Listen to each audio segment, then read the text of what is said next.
Oke guys, on air. Mungkin aku izin share screen dulu ya untuk prolognya gitu.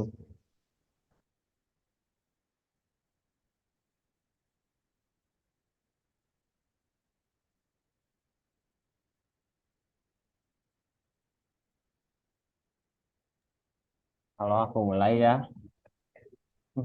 Selamat malam teman-teman. Mungkin aku kenalan dulu. Di sini aku Ilham, mahasiswa tingkat akhir di KPUPI yang lagi ngerjain tugas akhir nih bareng Ardan. Di sini aku sama Ardan sebagai warehouse akan jadi moderator pada acara ini. Di sini juga akan memiliki media kolaborator yaitu GCC, Blue Collective, dan Good Intention. Terima kasih juga dan selamat datang kepada tiga source kita dan dua responden. Oke. Mungkin mari kita bahas profil singkatnya ya, dimulai dari Kak Hendrik Putra. Terima kasih banyak udah ngebantu acara ini. Hmm, Beliau merupakan seorang maker yang baru lulus dan saat ini sedang berlayar bersama studio Thinking Room yang biasa kita lihat update keseruannya di Ranking Room ya Kak. Iya benar. Dari Kingdom itu kayak behind the scenes-nya lah. Biar bisa ya. Aku follow juga tuh. Asik. Lalu dilanjut ke Yasmin, seorang graphic designer yang sekarang sedang menyebarkan warnanya di Dasin Design Bureau dan merupakan kakak tingkat aku tuh. Kalau Kak Yasmin, maaf pisahin ada tingkat itu. Gak apa-apa demi ya, demi dekat Sylvia yang maju. Gak Ya, apa-apa. pride aku. Lalu ada Eva Darmadio ya, teman seangkatan aku dan mahasiswa desain juga yang memiliki inisiasi dan manifesting yang dituangkan ke dalam sebuah studionya sendiri yaitu namanya Jiva. Dan role dia di studio itu tuh sebagai graphic designer, khususnya brand design. Lanjut, Firza belum dibahas. Ada Tegar dan Firza ya. Halo kakak, mohon bantuannya. Oke. Dan Tegar tuh sekarang lagi menjalani internship programnya di Dasen Design Bureau juga dan merupakan mahasiswa di KVP juga sama kayak Firza. Kasih lanjut.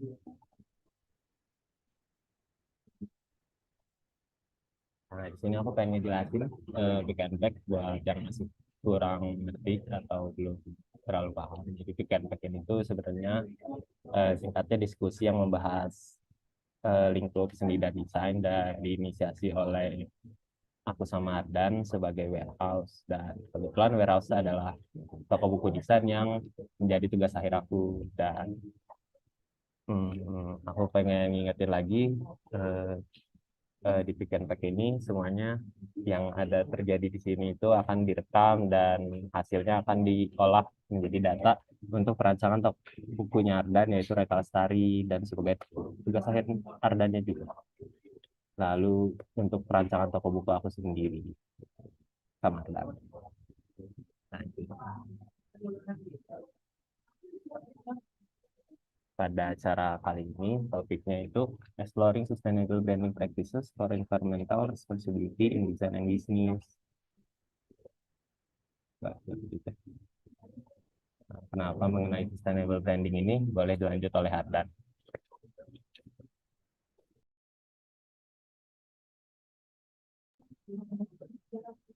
Nah, halo teman-teman. Aku mau ngucapin lagi makasih sama teman-teman yang udah bantu. Eh, nah ini mungkin ya sedikit prolog kenapa temanya itu ngomongin tentang sustainable branding gitu ya. Mungkin ini juga agak berat gitu ya karena ngomongin sustainable gitu. Nah, cuman aku mau ngasih sedikit gambaran berikut alasan gitu ya kenapa aku memilih tema sustainable branding itu pada event forum diskusi kali ini gitu. Nah, jadi semuanya itu tuh berawal dari waktu aku internship. Jadi aku tuh waktu itu ikut internship program di GCC Indonesia. GCC Indonesia itu adalah satu eh, apa ya kayak organisasi gitu, organisasi yang terafiliasi oleh UNESCO gitu. Dan ternyata setelah aku magang di sana lebih lama lagi. Kebetulan ada ajakan juga kolaborasi, yuk kita bikin satu buku katanya. Coba kamu bikin dalam satu bentuk buku yang mungkin lebih ekspresif gitu ya dalam segi desain gitu ya. Nah, terus kalau untuk mereka ini mungkin lebih bahas ke data tentang SDGs-nya gitu. Karena di sini mereka bergerak di bidang SDGs gitu. Makanya kenapa di sini temanya itu sustainable gitu. Kayak gitu. Eh, Lanjut setelah aku udah lama magang di sana juga dan ikut-ikut aktivasi program-programnya gitu, akhirnya eh, semakin tersadarkan gitu bahwasanya ternyata negara, bukan hanya negara ini sih, dunia ini tuh sedang tidak baik-baik saja gitu ya, dengan iklimnya yang berubah gitu, dengan perdagangan manusia yang semakin marak gitu sebetulnya. Jadi banyak banyak hal-hal yang memang ternyata lagi urgent gitu. Nah, mungkin di sini aku pengen eh, bertanya juga sih, kayak karena aku di sini sebagai DKP gitu ya, mungkin footnya sebagai nanti desainer grafis gitu. Gimana sih, sejauh apa sih gitu aku bisa bertanggung jawab tentang terhadap terhadap karya aku sendiri gitu ketika aku nanti mungkin nge-branding satu produk gitu. Karena setahu aku tuh kalau di lingkungan aku sekarang tuh kayak banyak terpapar kalau ternyata banyak juga nih branding yang memang jatuhnya merusak ke lingkungannya gitu. Kayak kayak ya mungkin yang dekat-dekat ini mah kayak kampanye gitu ya. Kampanye kan termasuk salah satu bagian dari branding juga, dan memang ternyata limbah-limbah dari kampanye tersebut teh kadang tidak diolah dengan baik dan jadinya teh menumpuk. Terus juga bahkan aku baca satu riset jurnal gitu ya yang mengatakan bahwa kemacetan di Bandung itu banyak sekali disebabkan oleh apa ya, pamflet atau spanduk-spanduk kampanye yang nggak benar gitu. Makanya orang-orang yang jalan di trotoar tuh kadang pada ke ke jalan motor atau jalan mobil yang bikin mereka tuh semakin menumpuk gitu, jadi macet. Dan ternyata itu udah ada risetnya gitu. Nah, mungkin ini juga jadi topik yang menarik itu untuk dibahas di buku aku nanti gitu. Salah satunya kenapa branding ini tuh harus holistik gitu. Kenapa desainer grafis tuh harus bertanggung jawab bukan hanya untuk solusi terkininya aja gitu, tapi solusi ke depannya kayak gitu. Terus aku juga lanjut gitu bertanya kayak, oke, sejauh mana nih kita bertanggung jawab itu. Setelah itu kayak sadar juga, apakah branding itu cuma buat kapitalisme aja gitu. Dalam artian kayak, apakah branding itu cuma buat company-company gede gitu yang meraup keuntungan banyak gitu, yang kayak semakin kaya gitu kayak gitu. Karena selama aku studi di BKP ini, rata-rata memang kita tuh diajarkan untuk branding ke arah sana gitu, kayak benchmarkingnya tuh selalu seperti itu gitu. Dan ketika aku ngelihat UMKM di daerah sini gitu, di daerah Bandung sendiri, mereka nggak banyak juga yang terpapar oleh desain gitu ya, terutama ya oleh branding itu sendiri gitu. Mereka belum proper brandingnya dan segala macamnya gitu. Jadi kayak, terus siapa sih gitu yang bisa melihat branding ini kalau kalau cuman korporat besar atau orang-orang yang sudah kaya aja gitu, maksudnya kayak gitu. Jadi ya ini sebenarnya pertanyaan terbesar aku gitu ya, yang dimana itu akan aku olah menjadi satu data yang akan dituangkan nanti ke dalam buku proyek Reka Lestari aku kayak gitu. Nah, sebenarnya aku kan konsultasi tuh sama profesor, sekaligus beliau juga researcher gitu. Tapi researchernya di bagian pendidikan kewarganegaraan gitu, bukan bukan di desain lagi gitu. Karena aku pengen dapat sudut pandang yang lain gitu dari mungkin non desainer gitu, akademisi non desainer. Terus beliau tuh bilang ke aku kayak, bermanfaat tuh bukan bukan hanya untuk diri kita sendiri gitu. Karena kita tuh bukan sebagai warga Indonesia, kita tuh bukan sebagai warga Bandung atau Jawa Barat gitu. Tapi kita tuh adalah sebagai warga global gitu. Kita harus sadar kalau kita tuh adalah penghuni bumi ini gitu. Jadi kalau punya mimpi atau punya punya apa ya, punya cita-cita gitu, jangan hanya untuk bermanfaat di sekitar aja gitu, tapi untuk dunia sekalian gitu, kayak gitu. Karena kalau misalkan kita menganggapnya kayak pernegara tuh bisa menyelesaikan masalahnya masing-masing, itu nggak akan beres gitu masalah di dunia itu. Makanya ada SDGs ini dan juga program UNESCO gitu untuk Unite to Act namanya, kayak kayak untuk menyatukan setiap negara bahwa sadar kalau kita tuh adalah warga global gitu, warga bumi ini. Alhasil sebelum aku lebih jauh lagi gitu nanyain tentang eh, sustainable gitu, tentang branding yang baik untuk desain grafis itu seperti apa gitu. Maka pertanyaan terbesarnya itu, apa itu sustainable branding gitu. Aku pengen tahu dulu gitu. Nah, ini mungkin aku nanyanya ke para praktisi gitu yang udah memang punya pengalamannya sebagai desainer grafis atau mungkin banyak berkecimpung di dunia desain society gitu ya. Gimana sih gitu realitanya seperti apa? mungkin definisinya juga akan berbeda gitu. Mungkin aku bisa mulai dulu ke Hendrik mungkin ya. Aku Oke, pengen dengar boleh boleh. pendapat Hendrik Hmm, gitu. Aku stop share dulu. Oke. Boleh Hendrik. Aku izin share screen dulu ya, boleh. Kira-kira berapa lama ya untuk bisa kasih paparan gitu? Sebetulnya mungkin kalau di waktu sih 15 Hmm, menit, cuman kalau lebih atau kurang juga nggak apa-apa sih. Oke, 15 ya.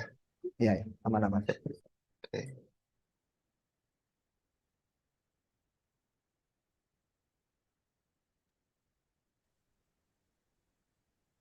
Kelihatan belum ya?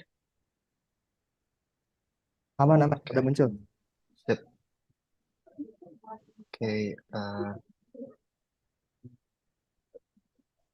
sebelumnya aku mau ngasih apa ya, mau ngucapin terima kasih dulu sama Ardan dan juga Ilham udah diberikan kesempatan gitu untuk apa ya sebagai pembicara kita diskusi mengenai sustainable branding gitu. Nah, memang aku sekarang lagi di industri gitu, setelah baru lulus juga tahun lalu, tapi bukan berarti aku udah hebat gitu atau jago.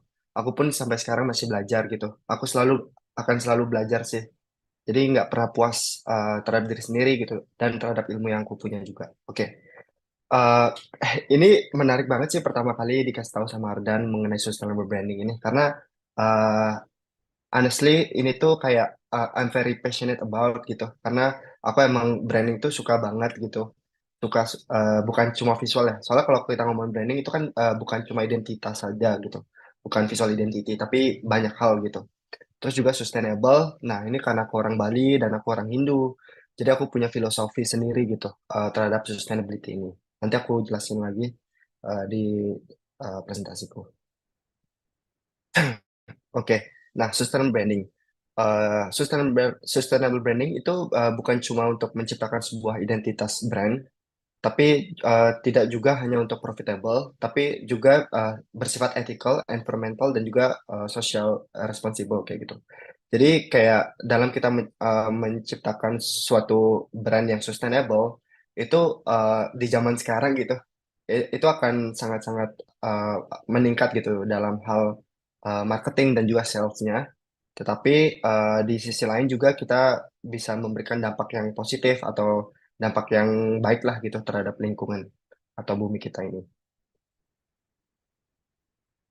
Sorry. Oke, kemudian di sini kayak aku bakal menjelasin mungkin dari identitas visual yang mungkin sustainable, terus juga dari produk juga gitu, terus juga dari pakaian uniform kayak gitu.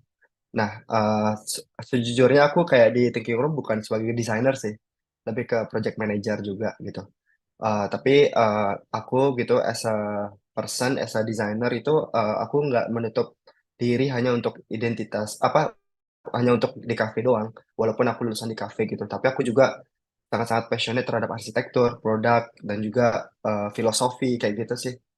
Karena aku dulu sempat kuliah komputer di UI gitu, tapi aku kayak memutuskan untuk pindah jurusan di cafe karena memang ingin mendalami tentang desain grafis, tetapi dengan backgroundku komputer itu jadi aku agak sedikit generalis sih, agak sedikit apa ya, nggak yang art doang gitu, seniman gitu, nggak. Tapi kayak ada riset, ada hal-hal yang apa ya, yang kuat gitu, alasan di balik itu semua. Nah ini Hindu filosofi. Jadi kita ada namanya Trihita Karana gitu. Nah, Trihita Karana itu apa sih? Trihita Karana itu adalah filosofi orang Bali yang dimana kita tuh hidup harus selaras dengan Tuhan, kemudian selaras dengan sesama manusia dan juga harus hidup selaras dengan environment gitu.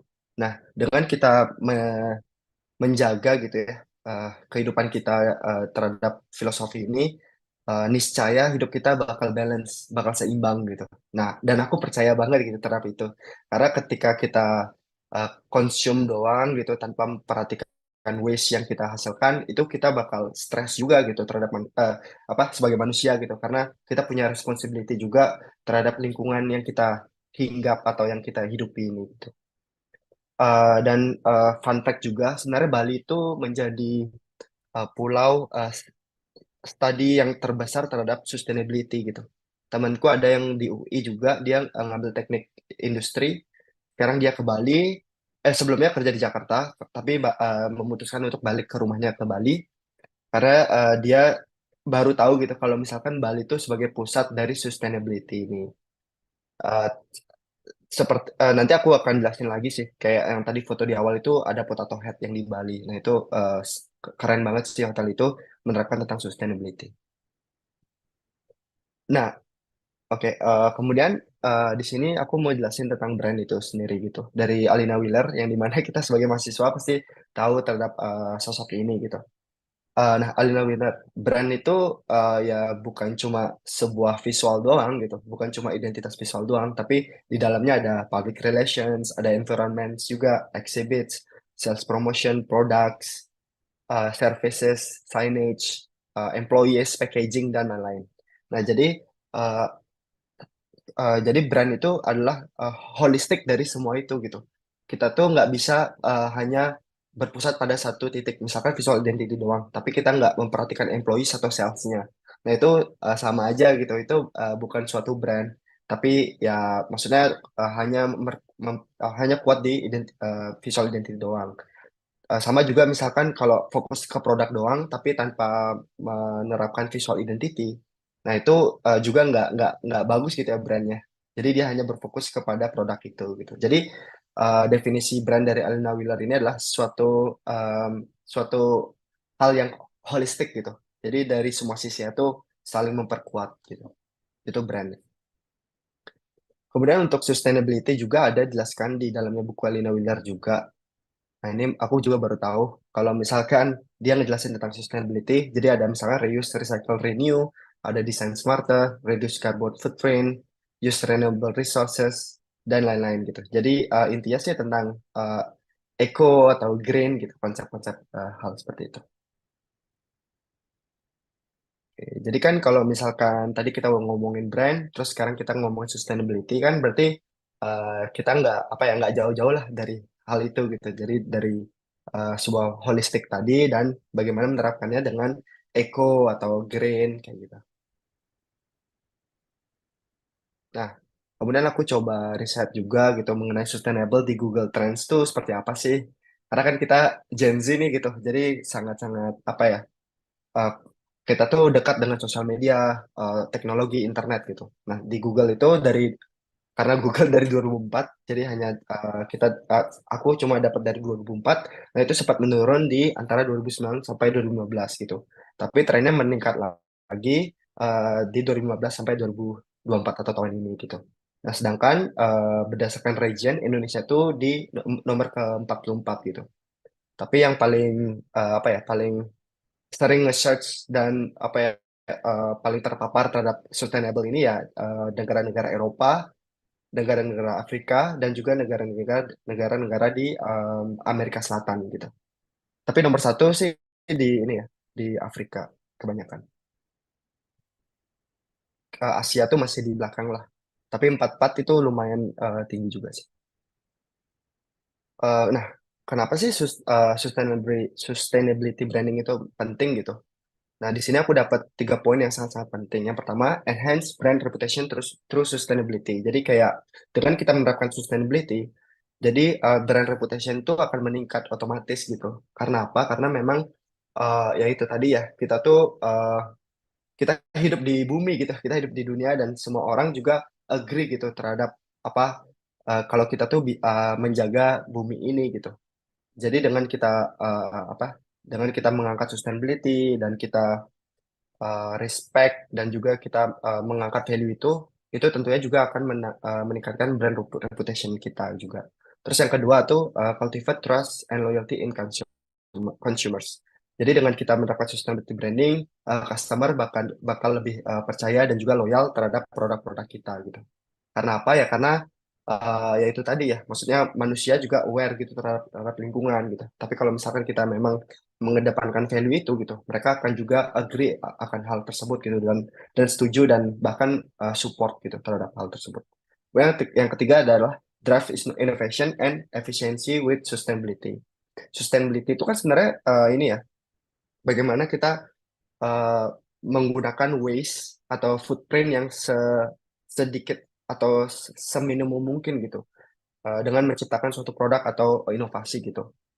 Nah, jadi dengan kita menerapkan sustainability branding itu tentunya akan apa ya berdampak terhadap inovasi dan juga keefisiensian dari eh, produk yang kita ciptakan gitu.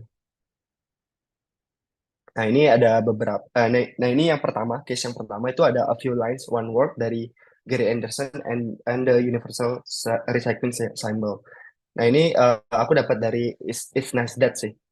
Jadi dalam event ini gitu, A Few Lines, One Word, itu dari Two Degrees Studio kalau nggak salah, itu merespon logonya Gary Anderson, yang dimana Gary Anderson ini menciptakan logo recycle pertama gitu eh, dalam dunia desain grafis. Dia asal Amerika, itu kalau nggak salah diciptakan di tahun 90-an. Jadi para desainer lain dia merespon terhadap Gary Anderson ini.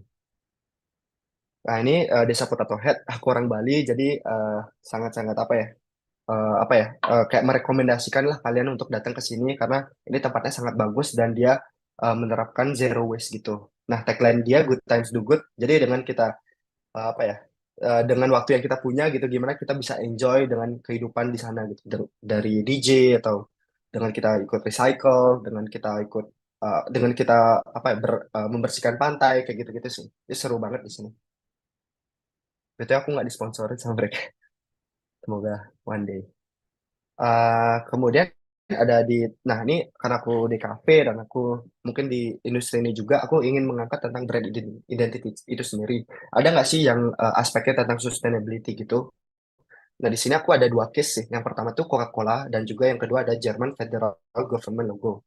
Kalau misalnya Coca-Cola itu aku sih menganggapnya sustainability itu dari bagaimana kayak ke ketahanan dari suatu logo itu gitu. Jadi kalau misalnya Coca-Cola tuh memang dari tahun 1887 hingga tahun ini gitu. Itu masih sama logonya gitu bentuknya. Jadi kayak kan dia sangat konsisten menggunakan logo itu gitu tanpa lagi menciptakan bentuk-bentuk yang lain gitu. Nah, itu kan otomatis dia menggunakan waste atau footprint yang sedikit gitu untuk menciptakan alternatif lain. Jadi aku lihat di sana dia menggunakan sustainability dalam hal keberlanjutan itu gitu, dalam mendesain logo itu. Kemudian yang German Federal Government logo itu lebih ke fleksibilitas dari logo tersebut gitu. Jadi misalkan dia punya logo utama gitu. Kemudian kalau misalkan dibutuhkan untuk departemen lain atau direktorat lain, nah itu tuh tinggal diganti doang gitu untuk keterangan atau informasi dari logo tersebut gitu. Tapi logo utama tetap. Nah itu kan kayak bagaimana dia source-nya itu satu tapi bisa digunakan di banyak hal gitu. Jadi yang aku lihat di sini sustainability itu dia tuh menggunakan satu source tapi bisa untuk alternatif atau ya eksplorasi lainnya gitu. Jadi dia menggunakan waste atau footprint yang sedikit gitu dalam mendesain brand identity ini. Nah ini kayak dari Singapura juga gitu. Mungkin kalau kita ngomong politik gitu ya, di Singapura itu udah nerapin mengenai bagaimana seperti tanaman yang digunakan dalam menciptakan bangunan atau membuat bangunan itu supaya di replace gitu terhadap bangunan tersebut gitu. Jadi ini misalkan dia punya tanah 2 are. Nah 2 are itu kan bisa menampung berapa tanaman gitu. Nah ketika dia dibuat gedung, otomatis tanaman-tanaman yang di 2 are itu harus diimplement di gedung tersebut gitu. Jadi gimana pun caranya gitu, apakah itu di temboknya, apakah itu di dalam bangunannya, ataupun itu di halamannya gitu. Pokoknya harus sama dengan tanaman yang di-replace oleh bangunan tersebut gitu. Nah ini bagus banget sih. Mungkin semoga aja Indonesia kedepannya bakal nerapin ini juga gitu. Karena kita butuh juga hidup dengan tanaman ya. Karena kita kan menghirup oksigen gitu dari mereka. Itu. Nah, kemudian kalau personal project of sustainable branding itu ada beberapa sih, lumayan banyak karena aku emang suka kan terhadap ini gitu. Yang pertama tuh yang kiri gitu, Percy the Plastic Eating Fish. Nah, itu tuh project aku waktu volunteer di Bye Bye Plastic Bags gitu di Bali. Nah, ketika aku volunteer di sana, kita kayak gimana sampah itu jadi produk lah, mau itu di recycle atau di upcycle. Nah, yang di kiri tuh kayak memang waktunya nggak banyak gitu karena hanya bisa dilakukan di hari itu juga. Jadi kita gimana cara bikin tong sampah gitu dari sampah. bikin tong sampah dari sampah kayak gitu. Kemudian yang kedua itu kayak ada tas gitu ya.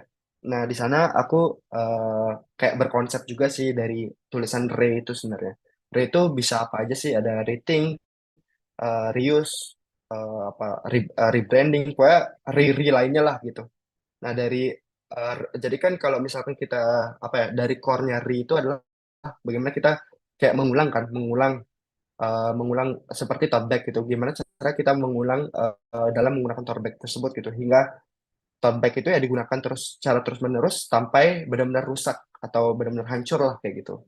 Nah, di tote bag ini juga bisa dari tote bag yang besar bisa dibikin jadi pocket gitu. Jadi bisa dimasukin di kantong. Nah, itu udah lumayan lama sih projectnya. Kemudian di kanan tuh kayak dari ini ya, waktu aku ke Surabaya gitu, ibu lagi berobat gitu, lagi sakit lah. Terus aku kayak apa ya, jalan-jalan di kota tersebut gitu. Karena aku tinggal lumayan lama di sana. Terus aku lihat kayak ada dalam eh, dalam city-nya tuh ada kayak di tempat-tempat untuk god-god gitu loh. Nah, di sana mereka ada kayak logo-logo gitu. Nah, mungkin sustainable branding di sini adalah bagaimana kayak logo-logo tersebut itu kita bisa archive gitu loh untuk digital kita gitu as a designer sebagai referensi dan lain-lain. Oh, oke, sekian dari aku. Makasih semuanya. Wes, terima kasih Hendrik. Oke. Sangat insightful sekali. Tadi itu menarik tuh yang Hindu kan ada konsep Trita Karana ya. Nah kalau di Sunda tuh ada Ya. tuh namanya Oh, Tritangtuk. Nah sama tuh kayak gitu juga. hmm, Antara Tuhan, manusia dan alamnya itu harus seimbang. Oke sih. ya, ya. Terus ini juga nih yang tadi tentang Singapura. eh Semoga ya di IKN mungkin nanti ya dengan konsep Smart City Forest tuh udah bisa Iya, ke arah sana. bagus. Iya iya. Oke mungkin aku pengen dengar pendapat dari Kak Bine mengenai apa itu sustainable branding. Boleh Kak? Suara aku aman ya? Aman aman Kak.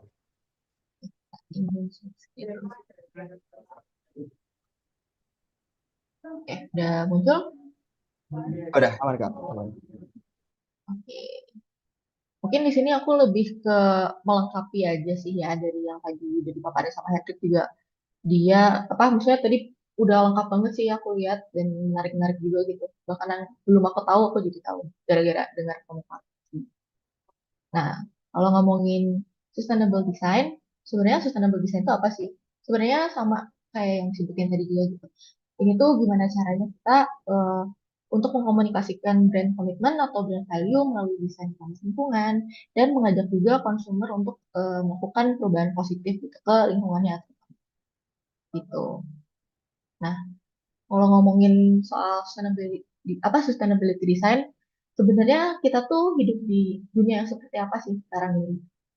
Zaman sekarang ini kan akses tuh udah banyak, mulai dari akses komunikasi, akses transportasi, terus mulai dari teknologi juga semakin teknologi itu semakin berkembang gitu.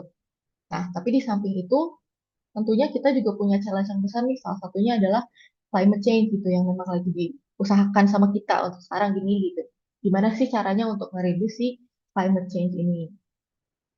Nah, dari perubahan itu semua tuh berarti secara nggak langsung kita sebagai manusia pun harus berubah gitu gimana cara hidupnya dan gimana caranya untuk maintain lingkungan yang sehat gitu.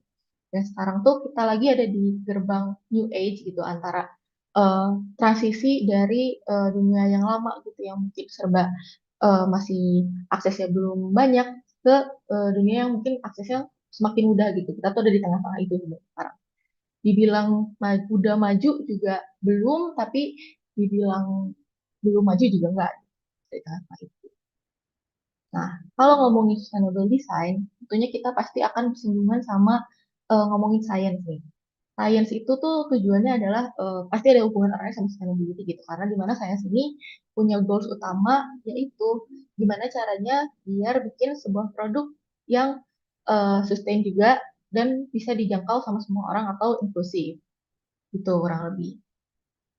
Nah, ada quotes juga nih dari Jeff Goldblum gitu. Tanya tuh, inovasi tuh nggak jadi sebuah inovasi kalau bukan untuk semua orang gitu. Kalau nggak bisa dijangkau semua orang. Nah, inovasi itu nggak hanya untuk kalangan privilege aja gitu, nggak hanya untuk sustainable enthusiast aja gitu, tapi untuk semuanya, untuk semua makhluk yang hidup di planet ini. Jadi tujuan sustainability itu harus bisa dijangkau sama semua orang dan nggak hanya orang yang berprivilege aja. Nah, tujuan inovasi ini adalah untuk men-trigger individu ataupun komunitas untuk bisa menjalani sustainability ini. Nah, sustainable itu ternyata nggak harus dilakukan secara masif, secara besar-besaran, tapi ternyata dengan kita meredus secara cukup pun itu udah cukup banget gitu, udah memberikan dampak yang banyak gitu ke lingkungan kita gitu. Jadi kan kalau misalnya kita ngeredus semuanya, kita memangkas semuanya itu kayaknya mungkin agak butuh proses yang lama gitu, nggak bisa setahun 2 tahun gitu. Tapi aksi terdekatnya adalah kita bisa mengurangi secara cukup dulu gitu sebagai manusia. Nah, mungkin kalau bicara soal project yang pernah dikerjain sama kita di Dasen ini ada salah satunya ada Bell Living Lab.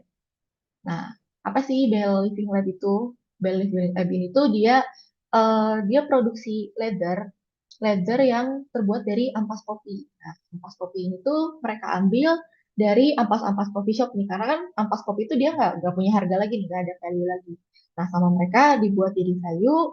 Mungkin kalau misalnya kalian tahu cara bikin kombucha, nah kayak gitu kurang lebih. Jadi si Scoby dari ampas kopinya itu mereka press jadi sebuah leather dikeringin sampai jadi tipis dan jadi sebuah leather. Nah, si leather kopi ini katanya sih bisa lebih apa ya, lebih kuat dibanding vegan leather yang apa namanya, yang terbuat dari tumbuhan gitu. Jadi untuk masalah awet dan tahan lamanya si ampas kopi ini bisa lebih kuat lah gitu. Nah, si Belling Lab itu skopnya ada apa aja sih? Nah, mereka tuh mostly menjual produk fashion, design, art, and daily object. Nah, mungkin ini beberapa contoh dari produk-produk mereka ya. Ada dompet, ada sepatu, terus ada furnitur juga nih, termasuk kursi. Dan si mejanya ini juga mereka buat dari si leather tadi itu. Dan mereka juga selain itu menjual si leathernya aja nih. Jadi bisa kalian beli juga tuh. Nah, gimana sih cara kerja brand Bell ini gitu? Nantinya tuh mereka tuh kan akan menerima ampas-ampas kopi dari coffee shop ini gitu sebagai bahan utama leather mereka gitu. Nah, Bell ini as a major brand punya dua senjata nih buat nge-reach out konsumen mereka gitu. Nah, yang pertama itu mereka punya produk sendiri yang tadi kita sebutin tadi tuh yang ada sepatu segala macamnya. Itu tuh nama produknya adalah Sel. Nah, ini tuh Sel ini adalah produk-produk yang mereka bikin untuk reach out si customer ini.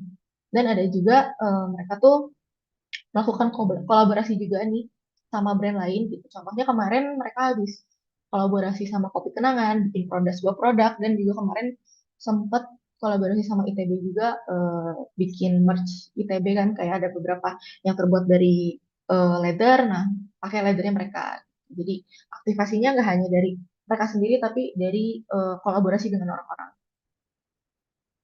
Nah, kalau mungkin bicara peran kita sebagai desainer, mungkin peran kita sebagai desainer di sini lebih ke gimana sih cara nge-engaging orang-orang gitu, gimana cara kita mengkomunikasikan brand value tadi ke masyarakat gitu. Nah, ini salah satunya cara yang kita coba juga di brand Bell ini dengan bikin namanya back talk gitu. Karena kan si Bell ini dia apa ya, ampas kopinya ini tidak akan jadi leather kalau tidak ada bakteri gitu. Nah, kita tuh mau coba komunikasinya dengan bikin bahasa bakteri gitu. Karena kalau menurut Bonnie Bachelor ini di TED Conference-nya dia, ternyata bakteri itu sama kayak manusia, bisa berkomunikasi, eh, bisa apa ya, nggak bisa hidup sendiri dan segala macam. Hanya kita bikin 3 karakter ini nih, namanya si Ceramic Blagger yang untuk mengkomunikasikan si back talk ini. Nah, kurang lebih ini nih yang kita bikin kemarin. Kita tuh coba merespon juga gitu dari, nah si bentuk-bentuknya ini terinspirasi dari bentuk-bentuk bakterinya sendiri, bakteri-bakteri yang membuat si leathernya ini juga. Nah, kita coba eksplorasi nih jadi huruf-huruf dan jadi bahasa-bahasa sendiri gitu. Kita juga bikin-bikin apa, ambil inspirasinya dari kayak kata-kata ya apa ya, bahasa Jepang tuh apa sih? Hiragana yang kayak gitu. Jadi ngegabungin gabungin si tiap hurufnya gitu loh. Itu. Nah, mungkin eh, in conclusion-nya adalah eh, sustainability itu nggak bisa jalan kalau nggak kita lakuin sama-sama gitu. Jadi sustainability itu hal yang kita bisa jalanin kalau dua pihak gitu. Kalau kita semua gerak gitu. Karena kalau misal salah satunya nggak komunikasi gitu. Kalau kalau kita ambil contoh mungkin kita sebagai desainer dan klien gitu, sebagai brand gitu. Kalau misalnya dari kita eh, punya value-value nih pengen pengen naikin sustainability tapi ternyata kliennya nggak mau, ya itu akan sulit juga sih sebenarnya. Jadi mungkin peran desainer kita apa kita sebagai desainer di sini mungkin lebih ke gimana caranya untuk bisa engage orang-orang dari apa yang kita buat gitu. Kurang lebih kayak gitu sih kalau dari aku sih banyak. Wey, aku dapat ini teh, dapat satu quotes baru tadi. Inovasi itu nggak bisa inovasi kalau bukan untuk semua orang. Itu bagus quotes buat Instagram. Tapi keren banget Kak Mine ini udah langsung terjun di proyek sustainable gitu. Salah satunya itu yang Mel tadi mungkin ya, kebetulan juga memang kliennya suka sama sustainability gitu, bikin leather dari Iya, kapas kopi gitu. Jadi dan kebetulan kayaknya ini adalah salah satu klien pertama kita sih kalau yang bahas tentang sustain ya. hmm, Karena kalau misalnya kita, karena kan kalau misalnya ngomongin klien kan kadang mereka juga kayak ngejar produksian segala macam. Kayak kalau klien tuh mikirnya cuan, cuan, cuan gitu. Agak susah ya, juga nih memang challenge kita tuh di situ gitu untuk edukasi klien gimana caranya untuk sama-sama sustain juga gitu. hmm. Nah Gitu itu sih challenge-nya di situ. ya nanti aku bakal nanya itu teh, jangan dulu di spill tuh challenge sih. Oke. Mungkin aku pengen lihat site-nya dari Evano gitu. Evan, aman? Udah ready? Boleh, boleh. Aku pengen lihat. Halo, Halo, Evan. Lanjut. halo. Sebelumnya keren banget materinya dari Kak Hendrik sama Kak Yasmin. Aku open to be frank juga, aku memang masih pelajar juga, makanya bakal tetap jadi pelajar juga selamanya. Sama-sama kita harus belajar terus. Oh, mau coba izin share screen.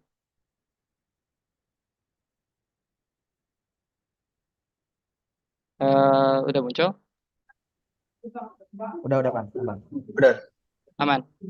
Aman, aman. Sebelumnya yang pengen aku bahas juga sama dari percakapan ini, karena aku bisa lihat dari kakak-kakak tadi yang lain juga itu secara holistik juga. Kalau aku mungkin lebih simpel ya, mungkin karena waktu aku juga gak terlalu panjang buat nyiapin, tapi dari perspektif aku juga, karena aku pribadi belum ada project yang memang seholistik ini tujuannya. Tapi untuk rangka-rangka untuk ranah-ranah pendidikan aku udah pernah. Jadi kalau menurut aku what exactly is sustainable branding? Jadi kalau menurut Elias Grau, dia graphic designer dari Jerman. Dia fokus ke product design sama UI UX design sama brand design juga. Ini ada salah satu quotes yang aku ambil dari dia. So, walaupun ide dari sustainable branding mungkin tidak akan diterima oleh semuanya, tapi ini merupakan strategi yang esensial untuk meluruskan atau memposisikan brand kita dengan value dan visi kita sendiri untuk mencapai target marketnya yang memiliki impact signifikan di atas surface value-nya. Maksudnya surface value itu kan maksudnya, sorry masih masuk? Oh ya, maksudnya surface value-nya ya di luar konteks customer mendapatkan kebutuhannya mereka, kita juga bisa melakukan kampanye-kampanye eco-friendly atau yang akan kembali lagi kepada eh, keberlangsungan atau perjalanan alam.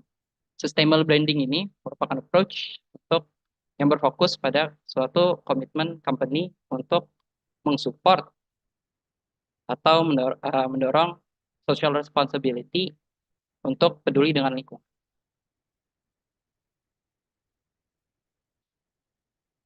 Aku sebenarnya waktu aku dikasih tentang pertanyaan ini juga, aku pengen bahas beberapa topik juga. Tapi karena aku juga tahu siapa yang hadir juga dari kakak-kakak semua, aku bawa yang lebih obvious aja. kita ambil dari datanya dari Indonesia aja sekarang. Aku ngambil sekarang kita sebagai di Indonesia aja. Karena kalau aku bahas di negara-negara lain, aku bisa bilang mereka sustainable brandingnya untuk purpose yang sebenarnya mereka juga udah siap gitu. Kalau untuk kita sendiri dari hal-hal kecil yang tadi dibilang itu, contohnya kita sekarang ambil dari yang sampah dulu. Data Sistem Informasi Pengelolaan Sampah Nasional atau SISPSN, Kementerian Lingkungan Hidup tahun 2022, input kita menyebutkan jumlah timbunan sampah nasional kita udah mencapai 21,1 juta ton. Nah, dari beberapa dari itu 13,9 juta tonnya bisa dikelola, tapi 7,2 juta tonnya belum terkelola dengan baik. Dari cara aku ngelihatnya, ada beberapa hal yang bisa dilakukan kita biar kita bisa mencapai sustainability branding. Yang pertama kita bisa nge-establish long lasting visual identity. Itu bisa dimulai dari situ dulu, gimana kita bisa memberikan sesuatu yang dapat diingat oleh customer, dapat diidentifikasi dengan mudah oleh customer. Selanjutnya kita juga bisa bikin eco-friendly products. Contohnya aku pernah dengar soal durable design, di mana kita bisa pakai produk-produk atau memang material yang memang dia biodegradable. Kayak contoh ada tinta atau memang bungkus atau memang tiket atau suatu kemasan yang memang dia biodegradable. Terus kita juga bisa collaborate dengan local brands, karena aku lihat di Indonesia sendiri, banyak produk kita atau potensi kita yang memang tradisional, dan tradisional ini biasanya dari bahan-bahan baku yang memang ramah alam. Kita bisa kemas dengan bentuk modern buat menolong itu juga. Terus bisa lanjutkan dengan customer education. Customer education itu di mana kita bisa mengedukasi halayak tentang effort atau inisiasi yang pengen kita lakukan. Terus yang paling terakhir yang biasanya orang-orang berhenti, don't stop at one, innovate. Karena biasanya kalau sudah ada satu inisiatif kayak gini, fokusnya hanya ke situ saja. Aku rasa itu juga bisa miss, karena kalau kita variasikan, kita tidak coba bahasanya kasih rasa atau diwarnai terus agar itu menjadi menarik. Contoh beberapa kasus yang pengen aku ambil, ini ada kampanye dari Etik yang dia ngasih kayak biasa salah satu format paling simpel bikin poster atau postingan yang mengatakan tentang plastic free swaps. Salah satu inisiatif yang menurut aku menarik yang aku lihat di Bandung selama aku muter-muter di Bandung yang bisa mensupport ini juga mulai dari inisiatif kecil-kecil itu dulu. Contohnya Monday Coffee. Aku ngeliat di Monday Coffee mereka punya inisiatif buat ganti gelas plastik dengan cookie cup. Itu merupakan inovasi yang cukup jenius aku bilang, karena bukan hanya mereka yang nambah profit dari sisi yang mereka juga berkontribusi terhadap pengurangan plastik. Terus juga ada brand Silly Wild Things. Ini brand di Bandung juga, di mana dia brand yang berfokus pada em, pakaian-pakaian atau aksesoris yang daur ulang. Jadi semuanya hasilnya dari limbah-limbah kayak baju-baju yang sudah tidak terpakai, dia sulap menjadi eh, sebuah slow fashion. Terus ada juga kayak inisiatif-inisiatif yang simpelnya seperti tote bag dari Makoko. Terus ada juga inisiatif kampanye Rinso, yang kemasan pouch hasil daur ulang. Lalu ada Rinso dengan Pepsodent dengan sikat gigi dari hasil daur ulang itu. Tapi yang menurut aku yang paling menarik waktu aku pernah ke Jakarta, aku pernah ngeliat ini dus dus duk. Dus dus duk ini luar biasa ini. Yang bikin yang bikin dia niatnya awalnya bikin sebagai side project untuk kuliah di ITS. Tapi keluar dari itu ini jadi sesuatu yang besar. Bahkan kontribusinya gede-gede banget sampai dipesan ke luar negeri juga.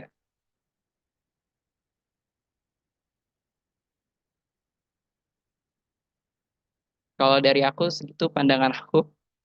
Mungkin kalau mau ditambah atau itu lagi, terima kasih sebelumnya. Wih, boleh boleh Pan. Kasih Pan. Itu tadi tuh aku udah nyobain sebagai orang Bandung gitu ya. Udah nyobain tuh Money Coffee yang gelasnya pakai biskuit. Selain kopinya enak, si gelasnya juga enak sih. Bisa dimakan. Kayak aneh ya makan gelas ya. Tapi enak sih bagus. Jadi Berapaan itu satu satu cupnya?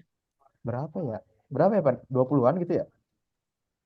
Kalau nggak salah 50. 50.000. 50? Iya, Oh, Oh, berarti waktu itu aku nggak pakai 50.000.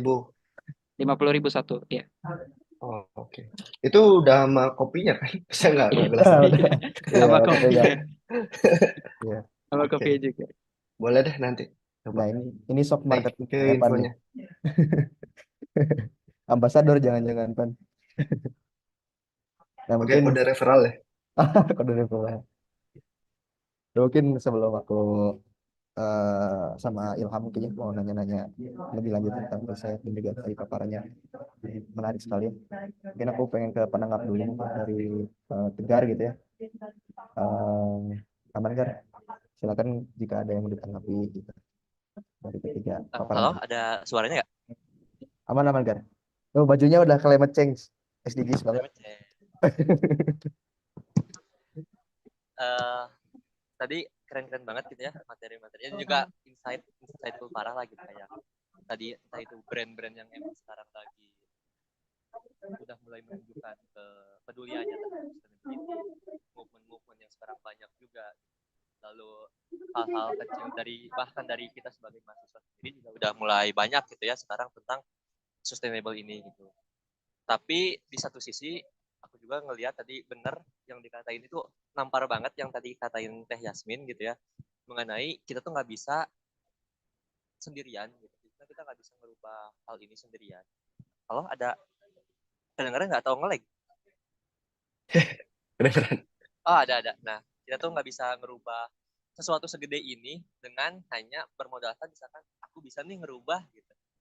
Coba ya ujung-ujung pasti ada aja kita ngelihat hal-hal yang emang itu tuh jauh dari apa ya, jangkauan kita lah gitu. Makanya perlu adanya tadi kolaborasi gitu kan, yang dikatain Mas Evano juga gitu. Perlu adanya bahkan sampai ke tingkat pemerintah gitu, karena puncak dari pergerakan itu kalau menurut aku sendiri tuh ya dimulai dari apa ya, birokrasi yang memang dari atas gitu, kayak misalnya ketika hal-hal tersebut sudah dinormalisasi gitu ya, ketika itu memang dianggap penting gitu, maka kita sebagai masyarakat pun akan aware gitu. Terus kepada tim-tim ataupun bisnis-bisnis juga gitu ya, kayak tadi bener kayak sekarang tuh klien-klien, mungkin kalau kita sebagai studio desain gitu, klien-klien yang datang ke kita tuh pasti ya bisnis pasti profit gitu ya, itu nggak bisa dipungkiri gitu, pasti profit, dan juga mereka mau untung dan ketika ditawarkan solusi sekarang mungkin SDG atau sustainable ini, tapi kita dilihat, oh ternyata produksiannya malah jadi lebih mahal nih dari sebelumnya, oh ternyata budgetnya nambah dan segala macam gitu, itu kan menjadi untuk bisnis yang hanya untuk profit itu kan jadi apa ya, ini kayak enggak deh kayaknya, aku masih profit gitu. Dan ketika semua itu masih dalam pola pikir seperti itu bakal susah gitu, karena itu tuh ke masyarakatnya juga kayak apaan sih gitu macam. Kita bisa ngelihat, aku paling paling simpel aja ya, itu buang sampah sembarangan, simpel, atau enggak buang puntung rokok deh, buang puntung rokok. Kita nggak usah jauh-jauh ke produk yang segimana segala macam. Ketika semua orang udah nggak buang puntung sembarangan, itu bakal terasa banget perubahan. Jadi emang kalau dari aku kesimpulannya, kita perlu benar-benar gerak bersama, itu dari pemerintah yang membuat regulasi ataupun aware terhadap isu ini gitu. Karena kita dengan masyarakat 200 juta jiwa pasti bisa membuat perubahan gitu di Indonesia khususnya. Lalu brand-brand juga mungkin yang atau bisnis-bisnis juga memulai inovasi mereka, jangan takut gitu. Dan kita sebagai mahasiswa juga sebagai motor penggerak, mau bagaimanapun lingkungan kita masih ngelihat orang-orang yang ngerasa nggak peduli, kita tetap harus terus, karena pasti ada satu atau dua orang yang ngerasa ternyata penting juga gitu. Dan itu pun akan jadi domino efek, oh ternyata penting juga, jadi semuanya bisa ngerasa seperti itu. Sih paling tanggapan aku terhadap 3 tadi. Wis, mantap. Mahasiswa berani berpendapat. Woi, tegar banget. Tapi Gar, tadi dari paparan tadi, kira-kira itu masih relate gak gitu sama mungkin lingkungan di kampus gitu, mahasiswanya, kurikulumnya atau gimana gitu. Udah ada yang bahas tren-tren sustainability gak gitu atau gimana? sebenarnya kalau tren sustainability kita pernah bahas di HIKAPI gitu ya. Sebenarnya ini bukan Himpunan gitu. ya bukan secara gamblang sustainability tapi mirip sustainability gitu. Jadi ada program kan kampus kita di kafe itu sering gambar ya, udah pasti sering gambar, cat banyak, kuas banyak, kertas banyak. Nah, itu kita upayakan ketika mahasiswa yang udah lulus ataupun misalkan mata kuliahnya udah nggak ada yang gambar itu alatnya kita sumbangkan. Jadi alatnya kita reuse, kita reuse untuk dipakai sama mahasiswa-mahasiswa yang memang perlu gitu alatnya. Jadi itu kita ada inisiatif itu dan juga udah berjalan gitu ya kemarin gitu. Dan semoga ada inisiasi-inisiasi lain gitu, yang bisa membantu juga gitu ya, untuk sustainability ini. Itu sih. Oh, berarti mahasiswa juga udah mulai Iya, bergerak gitu ya dengan program-program sustainability. Makasih Gar pendapatnya. Aku pengen lanjut nih ke Firja. Gimana nih sebagai mahasiswa tingkat 2 yang masih fresh dan jauh lebih muda dari saya? Oke, aku Firza, mahasiswa tingkat 2 DKP. Dalam dunia desain ini, aku cukup awam lah, masih terbilang gitu. Karena eh, aku nggak banyak mencari tahu gitu. Apalagi ini hal baru banget gitu buat aku dalam masalah sustainability branding. Terima kasih gitu kan sama Kak Hendrik, Kak Yasmin, sama Kak Evan. Udah mau ngasih apa materi yang keren banget gitu. Yang aku tahu awalnya itu sustainable branding itu cuman sebatas kayak bagaimana brand ini tuh berjalan gitu, bagaimana brand ini tuh bertahan selama-lamanya mungkin itu yang aku anggap pertama kali itu. Tapi setelah aku mendapatkan materi dari sini ternyata cukup luas gitu kan, sangat-sangat luas. Selain untuk si brandnya ini bertahan gitu, tapi bagaimana si tempat brand ini berada yaitu bumi gitu kan bisa bertahan lebih lanjut juga. Ya kali gitu kan kayak brandnya bertahan tapi buminya tidak bertahan. Nah, kalau misalkan aku mau tanya, eh, aku tuh lagi ada tadi kan sempat disinggung juga ya kayak UMKM itu masih sulit gitu kan untuk membuat sustainable branding gitu. Maaf kalau misalkan ada salah pelafalan. Aku lagi ada project masih dalam perencanaan.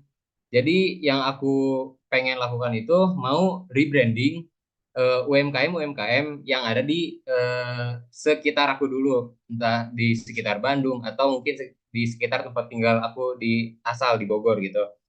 Eh, tapi nggak asal gitu yang aku pengen rebranding ini yang mana si UMKM-nya ini udah bisa go profesional. Dalam arti eh, dia ini gak harus jadi UMKM pinggir jalan selamanya, gak harus UMKM yang eh, kayak dia dagang bubur gitu, mang bubur gitu. Nah, saya pengen dia ini bisa ke media yang lebih luas lagi, misalkan di media internet gitu. Jadi saya bantu gitu. Nah, pertanyaan dari saya, gimana untuk ada masukan nggak ya kayak ke UMKM ini gitu melalui program yang akan saya lakukan untuk memberikan edukasi sustainable branding ini.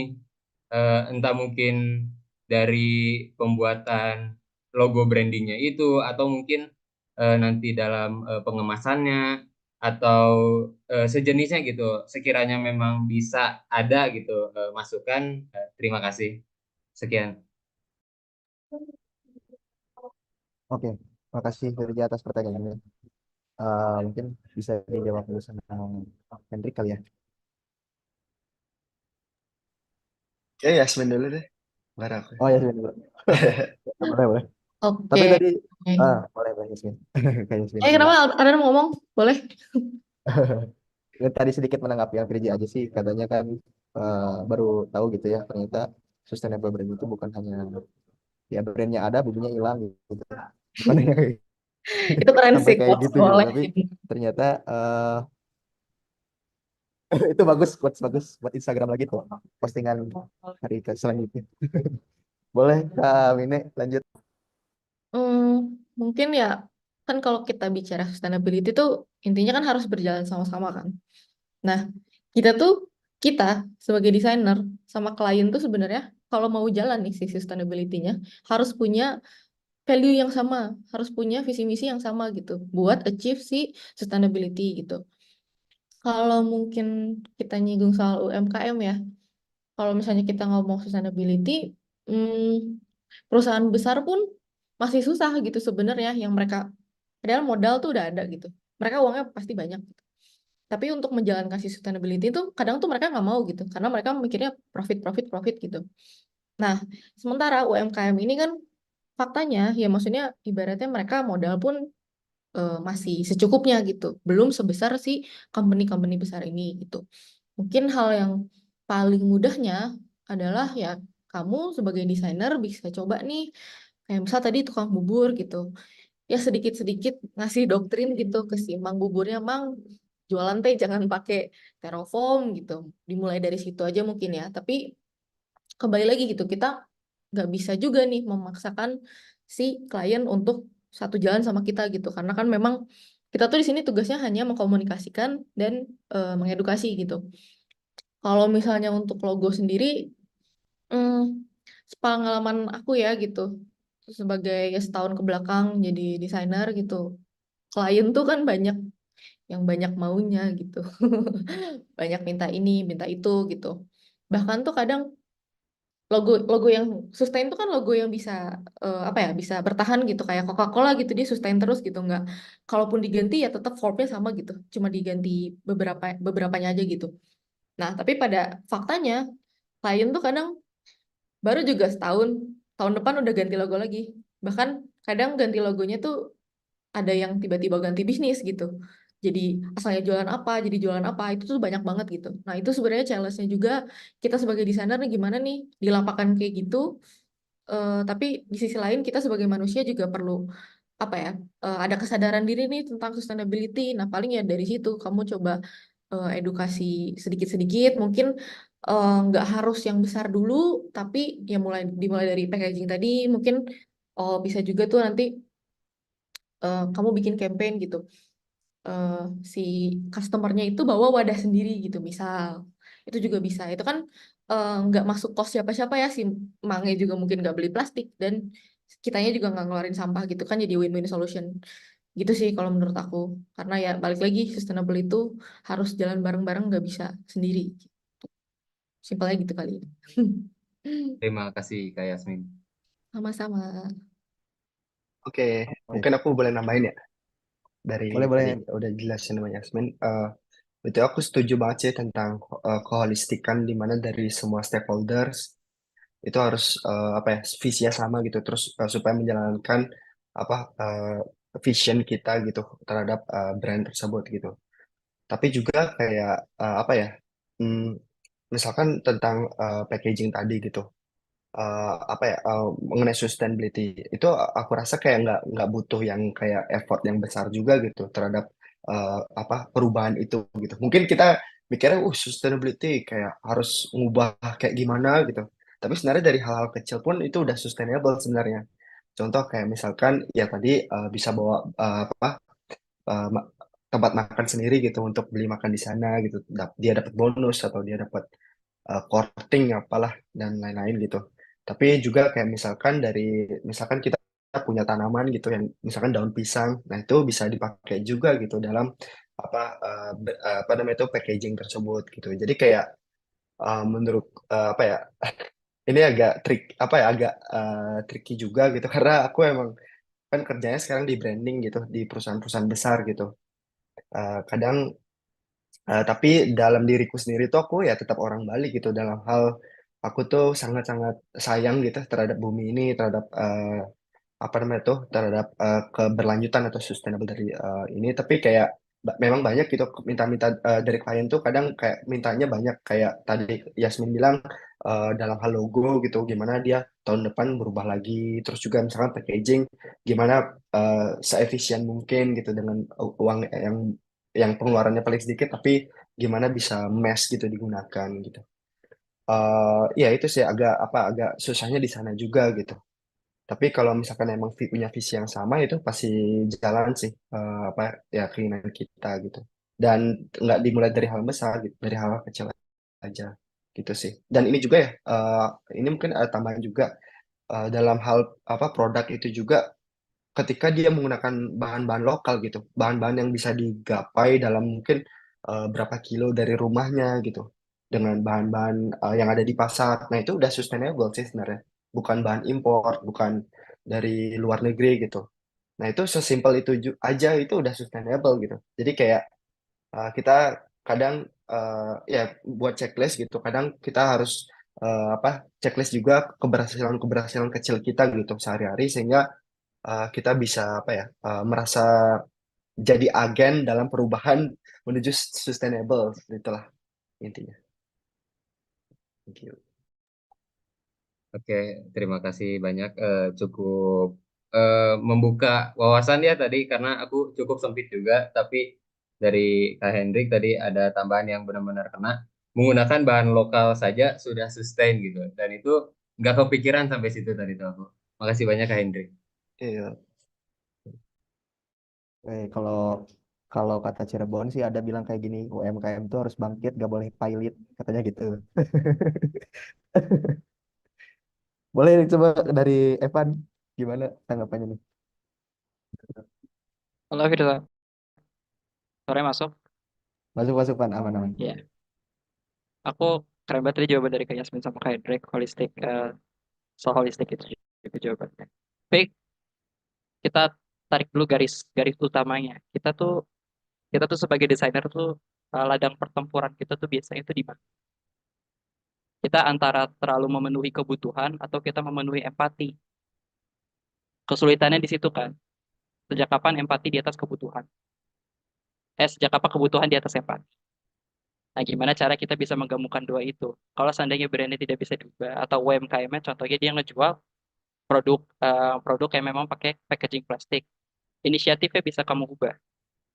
Oke, dia gak mau ngubah produknya, kliennya gak mau ngubah produknya, inisiatifnya bisa kamu ubah. Maksudnya inisiatifnya apa? Oke, kita edukasi soal sustainable branding, kasih tahu ke bapaknya. Bapak bisa, contohnya setiap orang yang ngasih bapak sampah, ngasih sampah ke bapak, berapa sampah atau gimana, bisa dapat satu snack dari bapak. Terus dan ini kita bridging juga sama kliennya. Terus benefit buat kliennya apa? Rugi dong? Enggak. Benefitnya exposure di media sosial. Bisa ngelihat oh produknya ini. Kita bisa there's lots of ways. Aku juga tahu Arden juga ngelakuin Forever Function. Itu modalnya apa dan modalnya sampah kan? Ya Modalnya betul sampah. betul. Sampah yang ditukar Alhamdulillah. ya sampah yang ditukar dengan Sampah ditukar terus kita bisa main game nanti kayak gitu. nah iya Dapat value-value kubus. kayak gitu yang bisa diakalin juga. Nah itu bisa diimplementasiin juga buat UMKM gini juga. Karena dari yang aku lihat ketika mereka stabil kebutuhannya atau memang kebutuhannya perlu di situ ketika coba kita tambahin buat tingkatin empatinya lewat sustainable branding kayak gini usually jawabannya pasti enggak butuh cuman bisa kamu selipin oh kita bikin kayak gini aja jadi jatuhnya sebagai inisiatif brandnya dapat UMKM-nya dapat kamu juga dapat dan goalsnya solve gitu itu kalau dari aku. Eh, Makasih banyak Kak Evan dari jawaban-jawaban yang kakak-kakak hebat ini berikan. Aku cukup dapat kesimpulan gitu, yang mana sebelumnya mungkin terlihat kayak dekat gitu, tapi karena aku nggak kepikiran apapun itu ke sana, jadi ngerasa jauh. Ya, jauh kesimpulan yang aku dapat itu berarti kayak cobalah dari hal kecil dulu. Karena yang aku bayangin itu kan recycle dan segala macamnya sustain ini hal-hal yang sangat besar gitu yang lewat-lewat dalam ibaratnya media sosial yang aku lihat kayak membuat meja gitu kan dari plastik dan itu aku pikir kayak apakah memungkinkan gitu kan di UMKM atau enggak pokoknya hal-hal besar lainnya yang recycle tapi setelah aku mendapat jawaban dari kakak-kakak di sini ternyata hal kecil juga itu sangat berdampak besar dilakukan kayak contohnya dari mulai edukasi packing terus membuat campaign dan juga selipinlah sedikit-sedikit ada kata Kak Evan campaign-campaign yang lainnya atau informasi-informasi yang lainnya dari aku sih cukup banget gitu kayak ngerasa wow lah gitu semua semua jawabannya Kang Ardan, makasih banyak. Dari aku udah cukup. Oke, Firza, makasih banyak. Firza sama Tegar udah menanggapi ya. Nanti mungkin kalau kita lanjut diskusi, nanti kita tanggapin lagi ya. Jangan dulu kemana-mana, guys.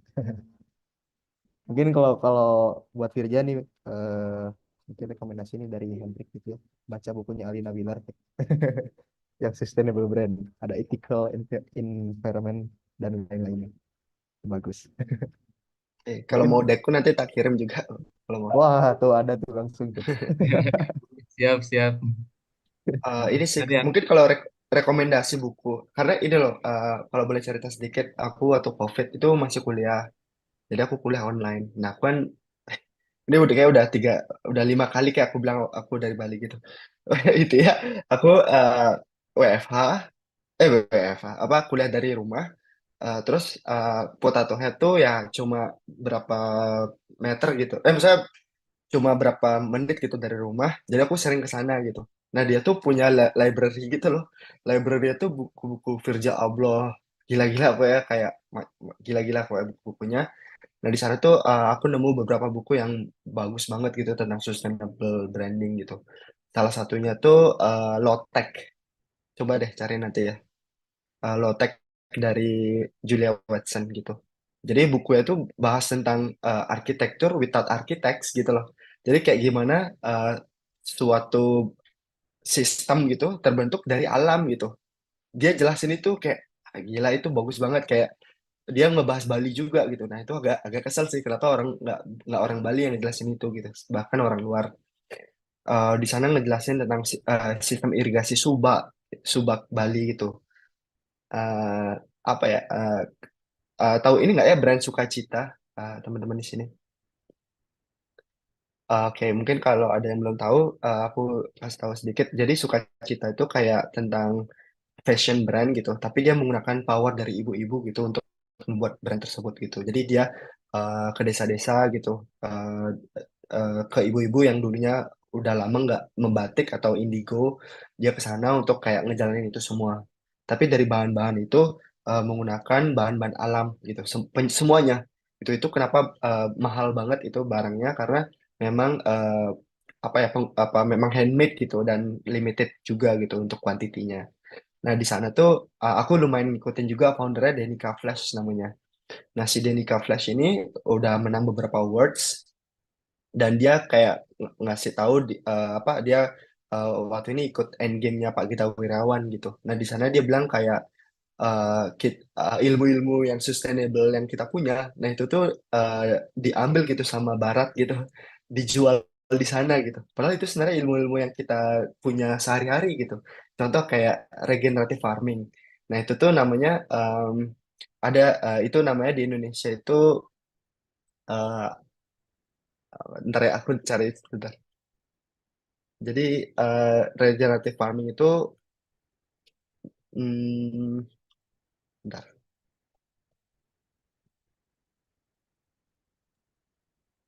Ya, ternyata mereka menjual ilmu-ilmu kita ya.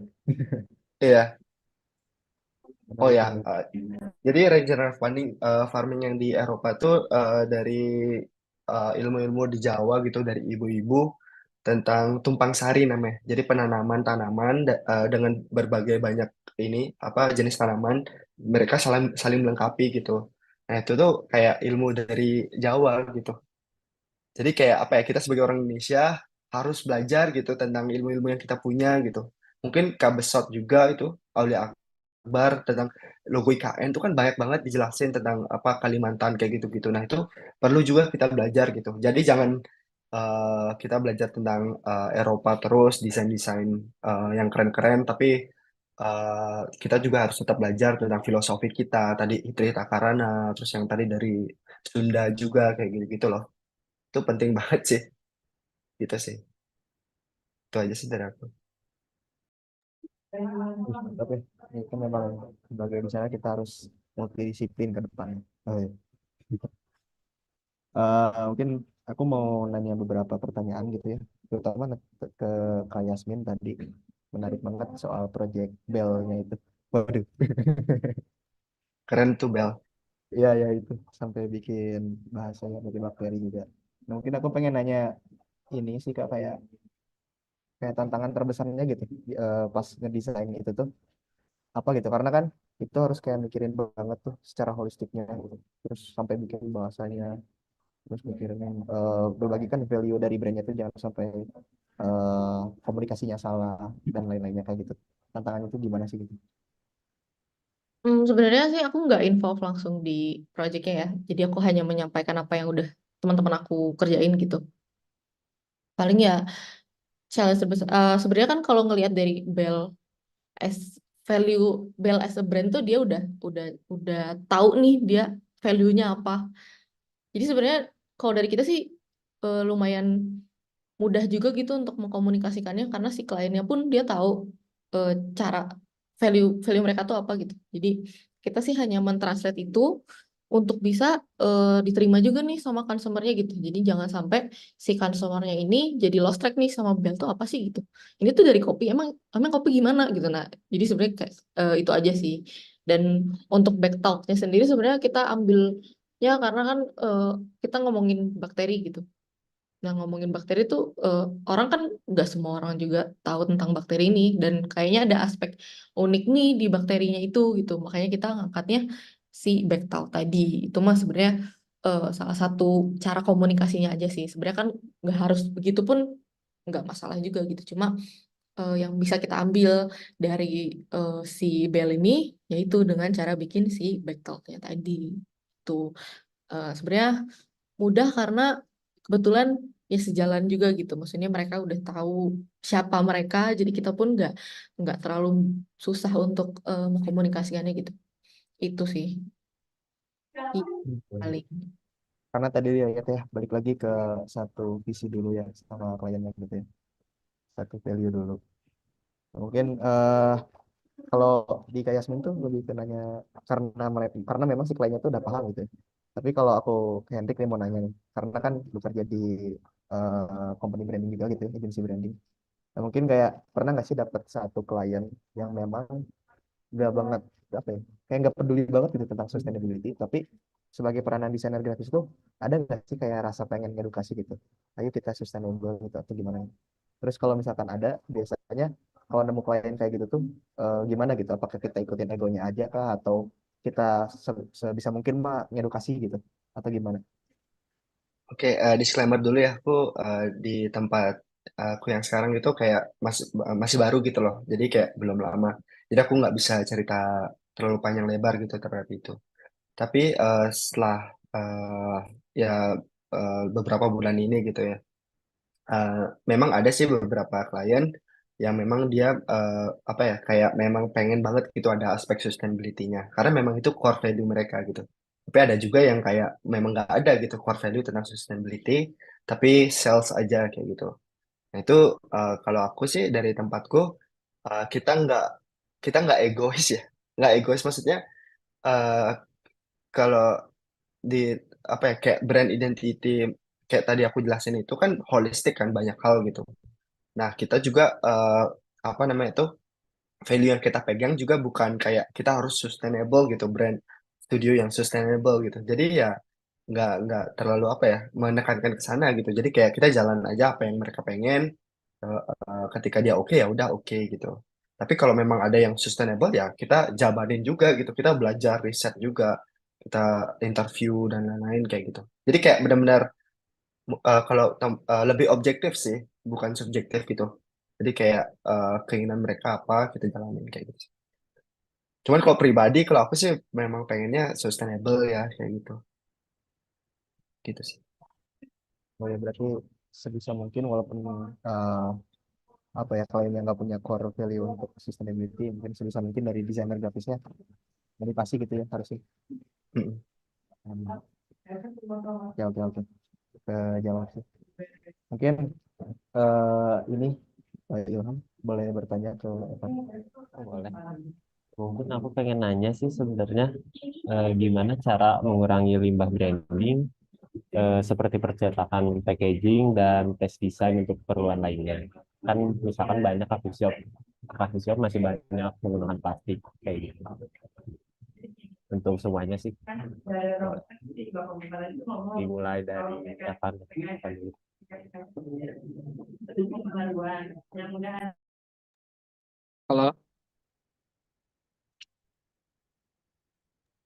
jawab pertanyaan dari Nobita, menurut aku sama kayak inisiatif-inisiatif sebelum, karena aku ngelihat banyak inisiatif tentang eh, pengelolaan limbah plastik ya di Bandung juga, khususnya di Bandung, bagaimana cara mereka nge-branding buat ramah lingkungan dan sebagainya. Salah satu yang aku temuin cukup menarik, yang cukup beda, yaitu salah satu caranya yang mengubah mengubah wadahnya itu sendiri, mengubah wadahnya sendiri tanpa mereka nge-jeopardize eh,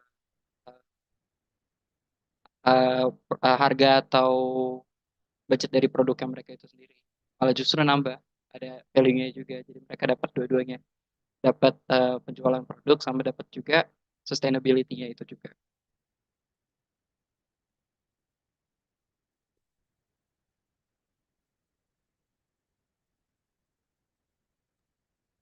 Udah Ban?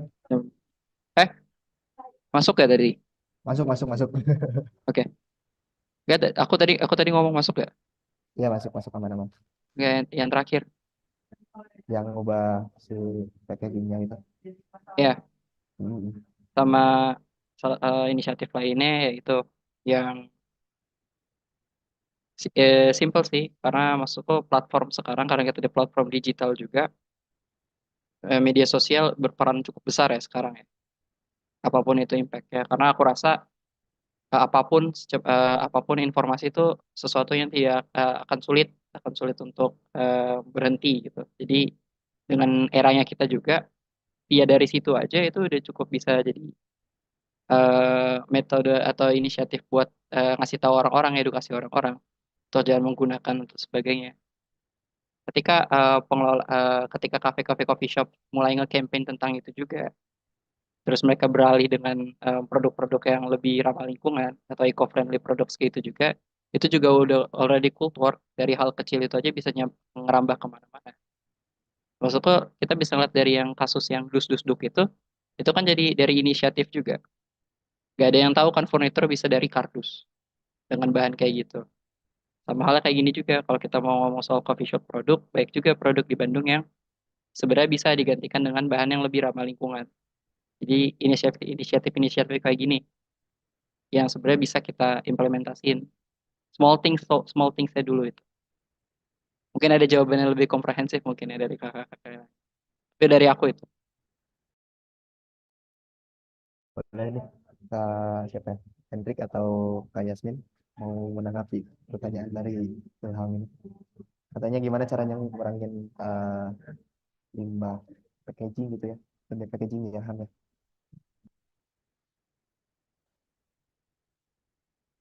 Boleh, mau siapa dulu? Hendrik dulu. Mungkin dari Kak Yasmin nih, karena waktu ini juga mungkin sedikit sharing ya, karena aku kan pernah magang juga di Dyson gitu ya waktu itu, karena sempat juga ngeliat tuh kayak sempat sempat ngetes ngetes packaging gitu, terus ngeprint packaging dan segala macam. Nah biasanya tuh hasil-hasil prototipe itu tuh dikemanain gitu? Apakah apakah memang dipajang kah atau diolah menjadi apakah atau hanya dibuang aja gitu karena itu prototipe itu atau gimana gitu? Kalau di kita sih mungkin si yang bekas prototipenya itu ya lebih ke jadi archive aja sih, karena kan kadang ada beberapa klien yang memang misalnya mau form packaging kayak gitu, nah kita bisa ada contohnya gitu, jadi kita jadi archive kita aja sih sebenarnya. Dan sebenarnya kalau ngomongin limbah packaging lumayan kompleks juga sih, kayak mungkin tadi hal yang disinggung di awal tuh yang kayak sampah sampah yang bekas kampanye-kampanye kayak gitu. Apa ya? Ini pendapat aku aja ya. Sebenarnya ini kayak itu tuh kan maksudnya itu eh, perintah partai kan gitu. Maksudnya orang-orang eh, pejabat-pejabat itu gitu. Ya kadang kita juga sebagai desainer kita juga nggak bisa berkutik gitu. Ketika ada klien kalau maunya itu ya itu gitu. Kayak yang disebut Henrik tadi gitu. Kita juga nggak bisa maksain eh, maunya kita sama maunya klien gitu. Karena gimana pun juga ini kan yang kita kerjain tuh brand punya klien gitu. Jadi memang balik lagi sih kita punya value yang sama enggak gitu. Mungkin ya kalau mau bikin sesuatu yang sustain mungkin bisa dimulai dari diri sendiri dulu gitu sih kalau menurut aku mah ya. Karena sebenarnya banyak juga sih kayak produk-produk greenwashing tuh lumayan bikin aku ganggu juga sih kayak kemarin tuh sempat rame yang packaging ini free. Dia bilangnya ini packagingnya recycle tapi dalamnya plastik juga gitu. Luarnya kardus tapi dalamnya plastik kan kayak ya anjir ngebohong gitu. Kita tuh dibohongin gitu. Nah, perusahaan besar tuh mereka tuh saking gak mau ruginya dan mereka FOMO juga nih sama sustain. Jadinya mereka greenwashing gitu. Gimana caranya ini produk harus kejual dengan kasih embel-embel kita tuh vegan loh, kita tuh apa ramah lingkungan loh. Nah, itu tuh maksudnya hal-hal yang kayak gitu tuh masih masih banyak terjadi gitu dan lumayan susah juga sih gitu. Itu sih kayak lumayan bikin ganggu juga nih si greenwashing ini karena aku sebagai consumer kayak ya apaan sih gitu kayak ngelihat ada brand yang gak jujur tuh kayak ya lost respect aja sih kalau aku ya gitu. Malah aku mungkin jadi lebih respect lagi sama UMKM yang mungkin start small tapi ya ada impactnya gitu walaupun cuma sekedar kayak kalau mungkin kalau coffee shop bawa gelas sendiri, bawa tempat makan sendiri yang kayak gitu-gitu aku lebih lebih respect sih dibanding harus bikin suatu produk, maksain bikin produk tapi ya ujungnya nggak jujur gitu. Itu sih kalau menurut aku kayak mungkin itu salah satu challenge kita juga ya. Masih perlu mungkin dari Hendrik kalau ada pendapat boleh enggak? Ah, ya, benar sih tadi tentang greenwashing juga tuh menarik juga ya. Kan tadi yang pertama aku bilang gitu, kayak sustainability itu sangat-sangat menjual gitu untuk sales dan marketing untuk sekarang gitu. Karena apa? Karena ya kita manusia gitu, kayak ketika tahu orang atau suatu brand tuh kayak aware gitu terhadap rumah kita gitu atau environment kita, ya kita pasti mendukung kan, kayak siapa sih yang nggak mau untuk tinggal di tempat yang lebih baik atau lebih bersih kayak gitu-gitu. Ya ada sih beberapa, tapi aku kayak nggak mau nyebutin sih untuk apa yang praktek-praktek greenwashing itu gitu. Tapi apa ya, mungkin kayak apa sih yang kita bisa lakuin gitu, mungkin dari packaging atau dari keseluruhan dari branding tentang sustainability ini ya. Kan banyak ya sebenarnya, kayak misalkan reuse, reduce, recycle gitu. Itu kayak komponennya banyak. Jadi kayak misalkan mungkin pengurangan dari penggunaan plastik gitu kan, reduce, terus reuse mungkin kayak ada beberapa coffee shop juga udah kayak plastik itu apa ya, kayak misalkan botol tuh ya kita bisa beli terus digunakan secara terus menerus gitu, dapat poin kayak gitu gitulah, gimmick-gimmick. Terus kayak recycle apa sih ya dari botol plastik gitu. Terus kayak itu tuh dijadiin kayak pajangan di tembok gitu atau jadi hiasan di dinding atau jadi fasadnya gitu. Itu sih.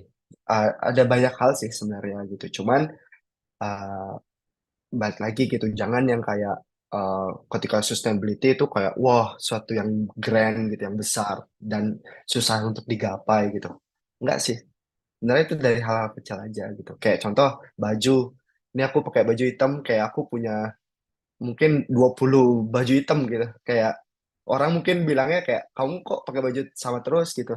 Tapi aku enggak gitu. Kayak aku pakai ini itu kayak terus ganti gitu. Tapi hanya ini ya karena apa ya, kayak nggak mau berpikir panjang gitu loh terhadap apa yang aku gunain gitu. Jadi aku pengen fokus apa yang penting gitu. Tapi nggak apa, maksudnya aku nggak menyalahkan juga orang yang fashionable. Tapi ya misalkan dia kayak remake gitu dari fabrik yang udah ada jadi lebih keren gitu. Itu udah banyak juga gitu dilakuin. Mungkin teman-teman bisa nonton juga ya di Hilmar Farid itu kayak Dirjen dari kebudayaan. Itu dia kayak ngebahas tentang orang Indonesia, terus kayak desainer orang Indonesia menggunakan bahan apa ya, kayak sustainability lah gitu. Itu bagus banget, coba cari Hilmar Farid di YouTube. Banyak sih teman-teman, kayak ada di Endgame Pak Gita Wirawan juga gitu. Konsum hal-hal yang itu bagus buat kita sih. Oke, itu aja dari aku. Berarti Indrik kalau misal ngomongin greenwash tadi, apakah sebetulnya material yang sustain itu secara cost production tuh mahal atau gimana gitu? Sampai company itu kayak ngakalin aja gitu. Itu Cost gimana? production untuk apa ini? untuk material-material yang sustain gitu ya, misalkan Oh, kayak packaging gitu atau apa, itu mahal gitu atau gimana? iya, aku juga pernah sih, kan aku tadi ya volunteer di Bye Bye Plastic Bags dan sempat main juga ke itu tempat-tempat recycle itu. Nah itu mahal sih bahan-bahan untuk kayak apa engineering dari kayak benar-benar sampah terus jadi bahan produk asli itu mahal gitu. Karena apa ya? Mungkin kalau kita mikirnya sustainability hanya sebatas recycle doang, ya itu keren gitu. Kayak mungkin nggak semua orang bisa kan. Apalagi dagang apa kayak mas-mas jual mie ayam kayak gitu. Aduh itu nggak bakal tercapai gitu. Tapi coba deh kayak bawa mangkok sendiri gitu atau pakai daun gitu sebagai alas kan nggak itu sustainable juga kan. Ya udah tercapai. Ya udah kita udah sukses gitu loh. Jangan kita harus checklist hal-hal yang paling kecil dulu gitu supaya kita tuh confidence gitu. Dengan kita self confidence kita bisa influence orang lain gitu. Jadi orang lain kayak pengen ikut, kamu keren banget nih gitu. Terus ya udah yang lain ikut gitu, nggak usah yang kayak oh kita harus beli mesin nih baru kita sustainable. Ya we cannot achieve it gitu kan, it's impossible kayak gitu. Jadi yang kita bisa aja dulu. Berarti balik lagi ke mindset ya gitu ya. Karena kan kalau mindsetnya selalu recycle tuh memang mahal. Padahal kan ada reuse gitu ya dan Iya, lain-lainnya. benar Hal-hal kecil yang bisa kita lakukan mulai dari diri sendiri. ya. Ya mungkin. Nambah juga tadi ya Oh ya tentang boleh. alat-alat untuk recycle itu. Contoh kayak mungkin di Bell juga ya. Aku eh, belum terlalu riset gitu. Tapi kayak memang kayak misalkan nih, kayak dia tuh membuat material baru gitu. Maksudnya jadi kan dari sampah nih gitu. Terus kayak dia tuh ja- eh, dia tuh kayak re-engineering eh, kayak kok apa bahan-bahan kimia baru gitu untuk menciptakan suatu suatu kayak produk yang sustainable. Nah, itu kayak itu mahal sih gitu. Karena kan kita harus tahu dari sisi sainsnya juga. Mungkin harus ada ilmuwan juga gitu untuk kayak ngurus itu. Kan kayak ya susah gitu ya dalam hal apa skala besar kayak gitu. Itu sih. Atau nggak bisa dilakukan sama orang-orang biasa kayak kita. Orang-orang umum lah gitu. Ya. Iya, iya sih benar, benar. Mau ngingetin juga sama teman-teman di YouTube. Nah, kita belum menyapa. Halo teman-teman YouTube. Barangkali mau bertanya, boleh di live chat aja. Kita pantengin ke live chat. Ini yang nonton ada 51.000 guys. Halo, Windah kalah Windah. Wina kalah. Absen dulu kali ya, Ham. Mungkin lanjut ke pertanyaan selanjutnya gitu ya. Ini dua pertanyaan terakhir gitu. Mungkin aku pengen nanya nih. em, Apakah desainer grafis itu punya kekuatan gitu untuk merubah perilaku konsumen gitu? Apakah desainer grafis itu punya kekuatan sampai sana nggak gitu? Karena kan ini ngomonginnya branding gitu ya, sustainable branding. Nah mungkin aku pengen dijawab dulu sama apa ya, sama kami ini dulu, Bro. Aduh, kok aku dulu sih. Apa ya? Mungkin sebenarnya kayaknya lebih tepatnya adalah gimana balik lagi ke individu kita sebagai manusia aja sih gitu kan. Manusia punya perannya masing-masing. Nah, kebetulan kita perannya adalah sebagai graphic design gitu. Jadi mulai dari kesadaran sendiri aja dulu gitu. Mungkin dari project-project sederhana, project-project kita sendiri gitu ya. Mungkin sedikit-sedikit nih ngedoktrin orang-orang untuk ngajak sama-sama sustainability gitu. Sama-sama nggak buang sampah sembarangan dan sama-sama berusaha mungkin tidak apa ya, tidak menghasilkan limbah yang banyak gitu. Kayak mungkin contohnya ya kayak yang udah Ardan lakuin sama teman-teman itu juga jadi salah satu gitu. Karena kan awalnya mungkin dari kesadaran Ardan dulu mungkin gitu, dari kesadaran satu pribadi kan. Cuma karena punya satu inisiatif kayaknya bisa nih bikin gini-gini, ajak teman-teman segala macem. Jadi kan jadi apa semua orang jadi involve gitu. Nah itu juga jadi salah satu cara sih gitu. Dan maksudnya Ardan juga di sini kan sebagai graphic designer juga gitu. Nah, mungkin peran-peran kayak gitulah bikin mungkin mini exhibition apa gitu. Itu kan mm, kalau misalnya ya betul tadi yang kata Hendrik sebut kalau misalnya kita harus achieve sesuatu yang besar gitu kayak yang harus menjual produk eh, beli mesin segala mahal gitu. Itu kan kayaknya agak sulit ya. Tapi ya kita yang bisa kita lakukan adalah ya mengedukasi gitu, mengedukasi dan mengkomunikasikan gitu. Tapi ya jangan lupa juga lihat nih, maksudnya kita juga harus menyesuaikan siapa lawan bicara kita gitu. Kalau misalnya kita sebagai klien ya ke UMKM dengan ke eh, klien yang mungkin lebih besar, pasti kan komunikasinya beda. Jangan sampai salah sasaran aja sih kalau kata aku gitu. Kayak misal, ya tadi contohnya yang tukang bubur tadi gitu kan nggak bisa juga kalau tiba-tiba dikasih, ini bapak packagingnya harus pakai daur ulang yang gini-gini-gini. Itu kan beneran sih tukang buburnya juga kayak, hah? Gitu kan. Maksudnya ada, kita juga harus bisa menyesuaikan sih gitu. Oh, dari aku gitu aja sih. Tetap peka sama lingkungan dan tetap eh, kalau misalnya kamu punya value itu pertahanin aja. Gitu. Ya, sih itu. Oke, berarti lebih ke balik lagi ke diri sendiri dulu aja gitu ya. Sebagai desainer grafis harus banyak kaca gitu ya, refleksi diri gitu ya kayak. Boleh mungkin dari Evano, aku pengen punya apa ya? Pengen dengar pendapatnya gitu mengenai apakah desainer grafis itu bisa merubah perilaku konsumen gitu. Boleh. Halo. Nah, bagus tadi dari Kak Yasmin tadi. Aku izin nambahin beberapa juga karena aku rasa selama berkecimpung di sini ya, selama dengan inisiatif untuk meningkatkan meningkatkan sesuatu itu tuh biasanya akan berjalan baik ya. Contohnya dari aku pribadi, aku kan memang via desain aku memang ngegebor-geborin soal pendidikan, gebor-geborin soal bahasa, gebor-geborin soal itu. Jadi itu medium, desain itu medium di tangan kita. Tapi sebagai dasar kita empati sebagai manusia, membagikan empati kepada orang lain, itu kan memang udah dari dasar kita. Desain itu cuma medium, sama kayak contoh Kak Besot. Kak Besot gebor-geborin soal preservasi kebudayaan. Dia ngebagiin perspektifnya dia ke orang-orang lain, ke teman-teman desain lain, biar peka juga soal preservasi kebudayaan. Itu hal yang bisa kamu lakuin juga ntar gebor-geborin soal sustainable itu pasti juga bakal kebagi buat orang-orang yang nge-share value itu. Karena untuk empati atas sesuatu hal memang perjuangannya cukup cukup besar ya, cukup effort, kadang juga banyak banget tantangannya. Tapi satu hal yang pasti, kita sebagai medium, kita sebagai graphic designer ini, we can only do so much itu loh tadi. Tapi the best we can do itu, the best we can do via via media ini kita menginspirasi orang lain, inspirasi orang lain buat satu hati dengan inisiatif kita. Dan inisiatif kayak gitu biasanya nggak pernah gagal, pasti jalan, ntar kebagi. Perlahan-lahan aja tadi, nambah dari kayak Yasmin. One at a time mungkin.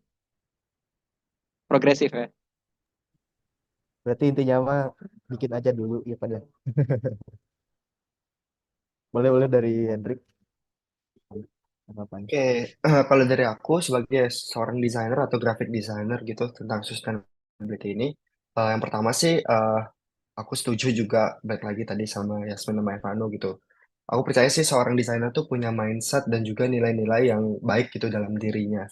Sehingga orang tuh bisa melihat, terus juga bisa mencontoh gitu terhadap orang-orang tersebut gitu. Sehingga apa ya, kita tuh bisa kayak memberikan contoh mereka bagaimana sih kayak kayak hidup atau uh, apa kayak punya gaya hidup yang baik gitu dalam berkehidupan kayak gitu. Terus yang kedua tuh kayak inisiatif project tentang sustainability sebagai seorang desainer grafis tuh bisa juga gitu kayak Adan udah lakuin juga gitu sama Sabrina juga tentang sustainability. Terus juga kayak yang ketiga itu kayak kita kan bekerja dengan aset-aset ya.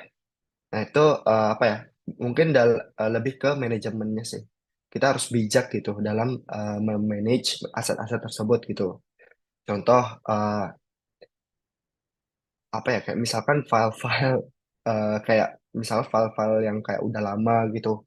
Nah itu tuh apa ya kita mungkin bisa archive beberapa yang penting tapi sisanya yang nggak berguna ya kita bisa delete gitu. Itu kan sampah juga kan sebenarnya. Itu kan footprint juga gitu loh.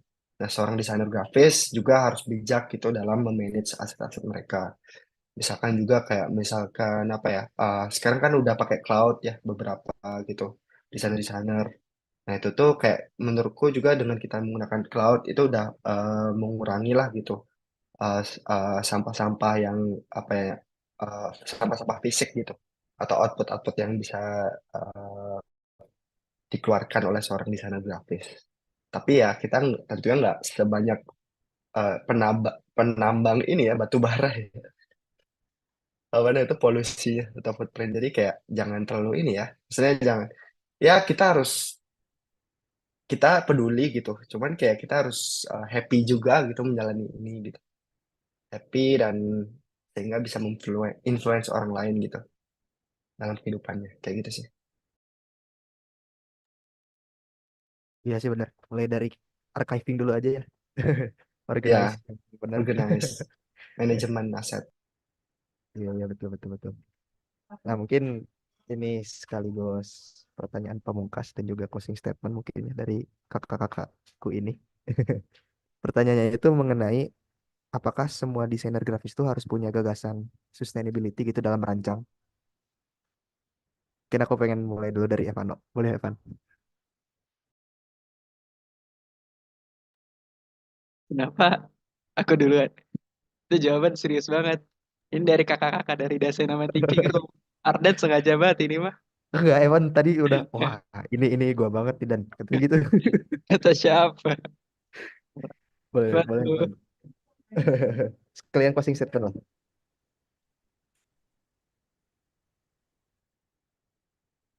Aku rasa karena kita kita sama-sama tinggal di bumi ini ya. Kita sama-sama tinggal di bumi ini. Produk-produk kebudayaan yang kita buat, desainer kan juga ibaratnya bermain ya, bermain atau punya mengambil peran dalam membentuk kebudayaan juga. Karena bisa aja apa yang kita bentuk bisa ngarahin orang untuk ngambil pilihan mereka selanjutnya. Contohnya kayak kampanye. Berapa banyak orang yang terinfluence kayak gitu. Jadi aku rasa untuk nilai-nilai kayak gini ya.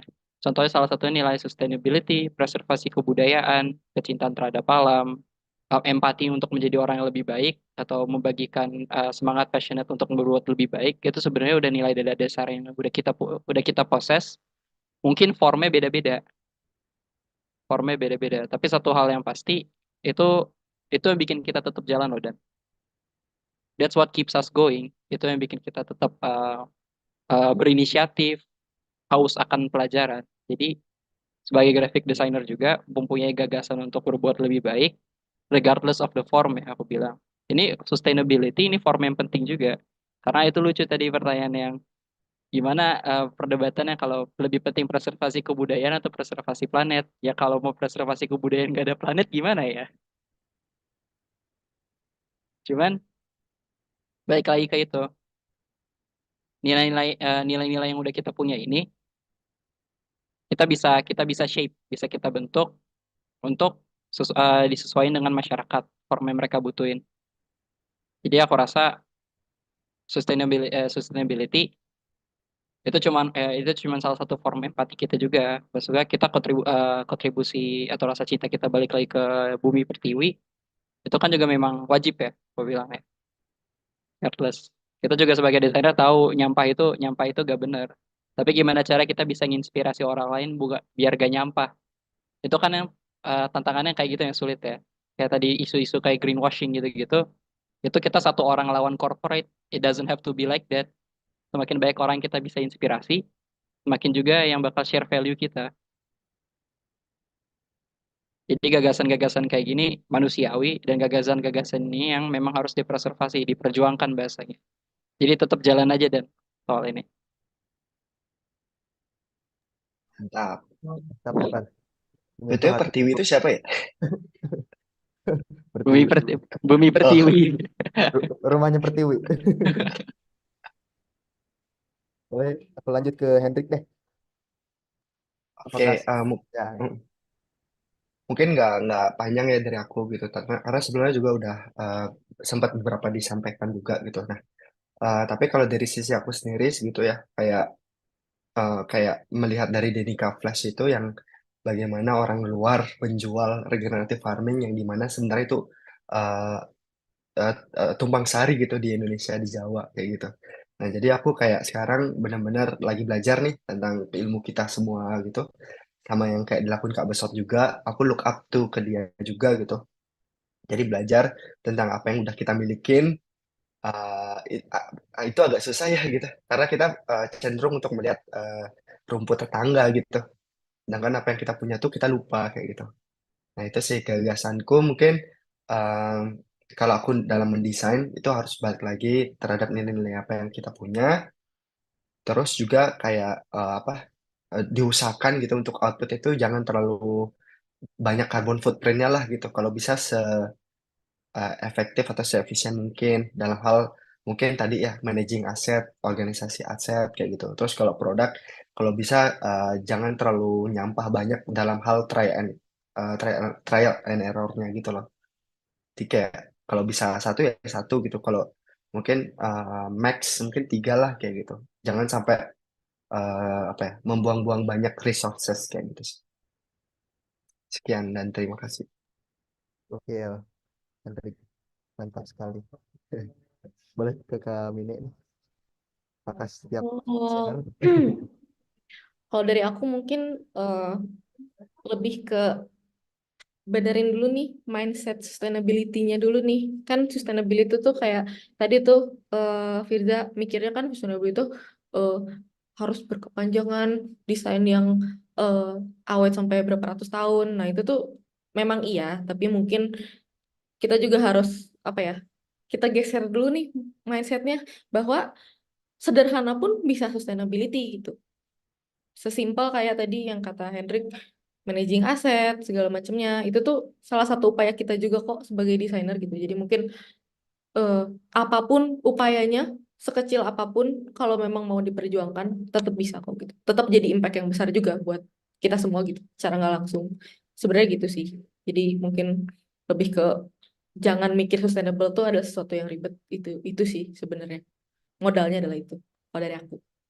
Gitu aja mungkin sebagai closing dari teman-teman semua. Iya, makasih Teh. Mungkin karena namanya sustainable gitu ya. Kalau diterjemahin ke Indonesia mungkin berkelanjutan biasa aja gitu ya. Yang bahasa Inggris wah kayak keren banget. Kayak berat gitu. Nah, ya mungkin sebelum aku ke conclusion dari diskusi malam ini, mungkin aku pengen nanya dulu ke penanggap, apakah udah cukup atau ada lagi tanggapan dari Firza dulu mungkin. Dari aku cukup banget gitu ya. Tapi aku ada tadi dari Kak Hendrik, misalkan aku mau tanya gitu tentang buku tadi kan atau sebagainya, aku bisa kontak ke mana ya? Ke DM aja langsung atau Boleh. gimana? DM aja langsung. Tahu IG ku nggak ya? Enggak. Ada di chat. Oke. Oke, siap. Oke, Di siap. ini ya di chat. Nah, boleh di chat. Oke, Oke. siap. Makasih banyak. Oke. Udah itu aja, Kak Ardan. Makasih banyak semuanya. Ya, makasih juga Firza. Boleh dari Tegar mungkin. Wih, Tegarnya ada nggak? Tegar, halo. Oh, katanya mati lampu, teman-teman. Maaf. Eh, mungkin kita baca langsung aja konklusinya. Jadi, cukup menarik bahasa malam ini. Cukup panjang dan cukup bercabang juga ya. Jadi banyak ilmu-ilmu baru yang di luar topik, tapi sangat insightful sekali gitu ya, teman-teman. Mulai dari eh, tadi sih, yang kena banget sih kayak tentang Alina Wheeler tadi ya. Kalau brand itu bukan hanya visual identity gitu, tapi brand itu adalah satu hal yang holistik gitu, yang memikirkan segala aspek dari berbagai sudut pandang gitu. Terus juga dari kabinet tadi juga bagus bagus banget. Kalau ingetin gitu kalau jadi desainer grafis itu ya ngaca dulu aja gitu dari diri sendiri dulu aja gitu sebelum eh, merubah perilaku orang lain dan lain-lain gitu.